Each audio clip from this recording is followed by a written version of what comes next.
جو عورت اونچا بولتی ہو وہ بے صبری ہوتی ہے۔ کھڑے ہو کر کنگھا کرنے سے دل کمزور ہوتا ہے۔ کنگھا کرنے سے پریشانی دور ہوتی ہے۔ بال خوبصورت ہوتے ہیں، پیٹھ مضبوط ہوتی ہے، بلغم ختم ہوتا ہے، دانت مضبوط ہوتے ہیں، جنسی قوت زیادہ ہوتی ہے۔ جب کھانے میں مکھی گر جائے تو اسے غوطہ دے دو اور پھینک دو، کیونکہ اس کے ایک بازو میں شفا ہے اور دوسرے میں بیماری۔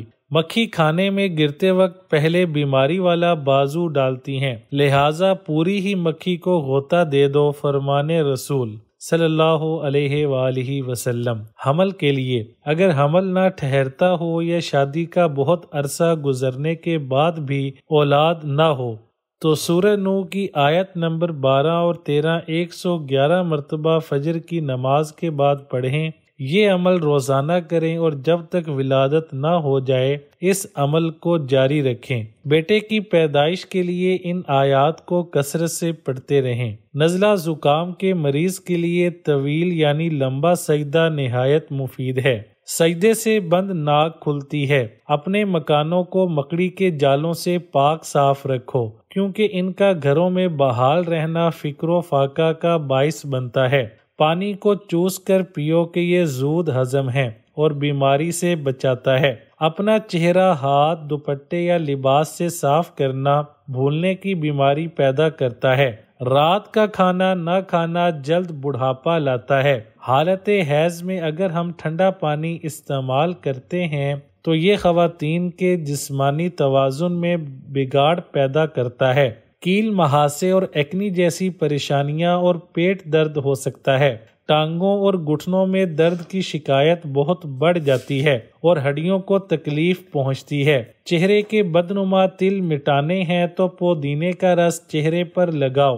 حکیم لقمان نے فرمایا، ابلے ہوئے آلو کے ساتھ 2 دانے الائچی کے کھاؤ، 80 سال تک پیٹ باہر نہیں آئے گا۔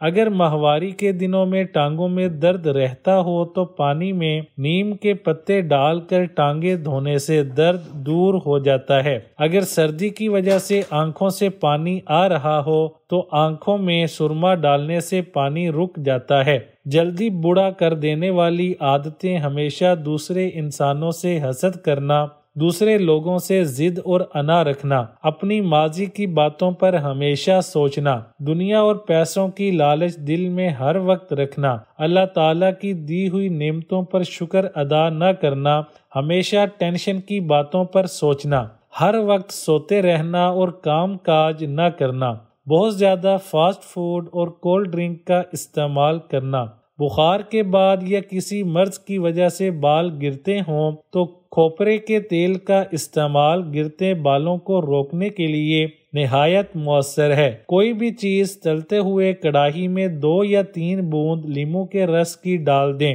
تو تیل تلی ہوئی چیزوں میں کم جذب ہوگا۔ انار کے چھلکے کا ایک چھوٹا سا ٹکڑا چبانے سے الرجی اور پرانی کھانسی دور ہو جاتی ہے۔ پیروں پر لوشن یا ویزلین لگانے کے فوراً بعد موزے نہیں پہننے چاہیے، اس سے پیروں میں بدبو کا مسئلہ ہو سکتا ہے۔ اگر آپ کو شہد کی رنگت کچھ دھندلی سی یا بدلی ہوئی محسوس ہو تو اسے آدھے گھنٹے کے لیے مائکرو ویو اوون میں گرم کریں، شہد پھر سے شفاف ہو جائے گا۔ سبزیاں کاٹتے وقت اکثر انگلیوں پر کالے داغ پڑ جاتے ہیں۔ آلو کاٹ کر ان پر رگڑنے یا سفید سرکہ ملنے سے داغ دور ہو جاتے ہیں۔ اگر باداموں والے جار میں 1 بڑا چمچ چینی شامل کر دیں تو بادام کئی مہینوں تک تازہ رہیں گے۔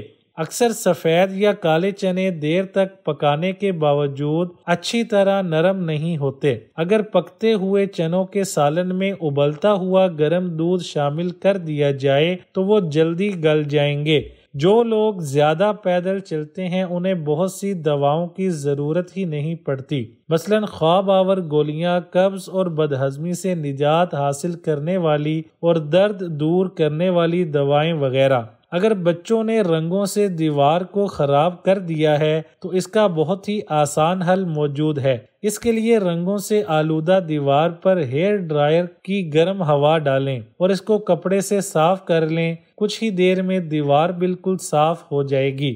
اگر فرنیچر پر خراشیں آ جائیں اور بدنما لگ رہی ہیں تو ٹوتھ پیسٹ کی تھوڑی سی مقدار خراشوں پر لگائیں۔ آپ ٹوتھ پیسٹ کو انگلی کی مدد سے ان پر گھمائیں، اس طرح خراشیں غائب ہو جائیں گی۔ آخر میں گیلا تولیہ پھیر کر اس کو صاف کر لیں۔ ٹماٹر کے ٹکڑے چہرے اور ہاتھوں پر رگڑنے سے جلد کے ان حصوں کو مکمل طور پر صاف کیا جا سکتا ہے۔ جہاں جہاں سیاہ رنگ کے نشانات نمایاں ہوں گے، جھریاں اور لٹکی ہوئی جلد کے لیے دھنیے کے پتوں کا پیسٹ بنا لیجئے اور اس میں ایلو ویرا جیل کو بھی مکس کر لیں۔ اس پیسٹ کو 20 منٹ کے لیے چہرے پر لگا رہنے دیں۔ 20 منٹ بعد اپنا چہرہ صاف اور ٹھنڈے پانی سے دھو لیں۔ چند ہی دن کے استعمال سے آپ کو جھریوں سے نجات مل جائے گی اور لٹکی ہوئی جلد بھی ٹھیک ہونا شروع ہو جائے گی۔ اگر کپڑے پر سخت داغ بن جائیں تو آدھی پیالی سرکہ میں 3 چمچ بیکنگ سوڈا ملائیں اور گاڑھا سا پیسٹ بنا کر داغ پر لگا کر چھوڑ دیں۔ تھوڑی دیر میں رگڑ کر دھو لیں۔ اگر ناک بند ہو گئی ہے اور سانس لینے میں مشکل کا سامنا ہے تو زبان کو اوپر کی جگہ منہ کی چھت پر دبائیں، جس کے بعد بھووں کے درمیان کی جگہ کو ایک انگلی سے دبائیں۔ اس سے وہ ہڈی جو ناک کی گزرگاہ سے ہوتی ہیں آگے پیچھے ہوتی ہیں۔ یہ عمل 20 سیکنڈ تک کرنے سے ناک کھل جائے گی۔ اگر گلے میں خراش ہو تو کان کو کھینچیں یا اس میں انگلی ڈال کر پھیریں۔ 3 محسن پھل جو رکھیں آپ کے چہرے کو چمکتا دمکتا۔ انار، مالٹا اور سیب، یہ 3 ایسے محسن پھل ہیں کہ جن کے مستقل استعمال سے قوت ہاضمہ بڑھتا ہے، خون پیدا ہوتا ہے، چہرہ جگمگاتا ہے۔ سردیوں میں پائے کا سالن بنا کر کھانے سے ہڈیاں مضبوط ہوتی ہیں اور درد کم ہوتا ہے۔ زمزم کا پانی جس مقصد کے لیے پیا جائے وہی مقصد پورا ہو جاتا ہے۔ سبز دھنیا سونگھنے سے زیادہ چھینکیں آنا بند ہو جاتی ہیں۔ خواب میں پیاس پر پانی نہ ملنا خوشی ملنے کی نشانی ہے۔ خواب میں کالا لباس آئے تو رزق کم ہوتا ہے۔ خواب میں سانپ آئے تو رزق کم ہوتا ہے۔ پشت پر بوجھ اٹھانا، خواب میں پشت پر بوجھ اٹھانا مصیبت کی نشانی ہے۔ خواب میں مچھلی آئے تو وفادار عورت ملے۔ نان سٹک برتن پر اگر تھوڑا سا تیل مل دیں تو ان کی چمک برقرار رہتی ہے۔ یاد رکھیں، موٹاپا ایک بیماری ہے، اسے صحت مندی سمجھنا چھوڑ دیں۔ جو لوگ گنجے پن کا شکار ہوں وہ دھنیا کے پتے سر پر رگڑا کریں، انشاءاللہ بال اگنا شروع ہو جائیں گے۔ انار کے چھلکے کا ایک چھوٹا سا ٹکڑا چبانے سے الرجی، پرانی کھانسی دور ہو جاتی ہے۔ پیروں پر لوشن یا ویزلین لگانے کے فوراً بعد موزے نہیں پہننے چاہیے، اس سے پیروں میں بدبو کا مسئلہ ہو سکتا ہے۔